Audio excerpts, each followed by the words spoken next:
కామారెడ్డి జిల్లా బీబీపేట్ మండలంలో యూరియా కోసం తరలివచ్చిన రైతులు తెల్లవారుజాము నుంచే సొసైటీ కేంద్రం వద్ద క్యూలు కట్టారు. కానీ కేవలం 600 బస్తాల యూరియా మాత్రమే లభించడంతో పరిస్థితి గందరగోళంగా మారింది. అధికారులు చేయాల్సి లేక చేతులెత్తేశారు. రైతులు పోలీసుల మధ్య వాగ్వివాదాలు చెలరేగాయి. చివరికి పోలీస్ స్టేషన్ ఆవరణలోనే రైతులను కూర్చోబెట్టి సొసైటీ సిబ్బంది టోకెన్లు పంపిణీ చేస్తున్నారు.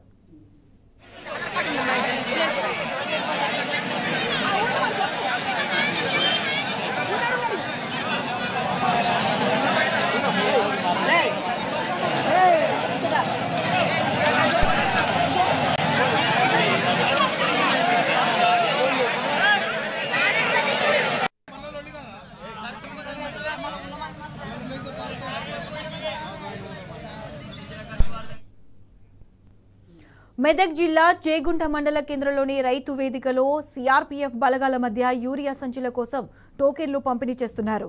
యూరియా టోకెన్ల కోసం మహిళా రైతులు సైతం పరుగులు పెట్టాల్సిన దుస్థితి నెలకొంది.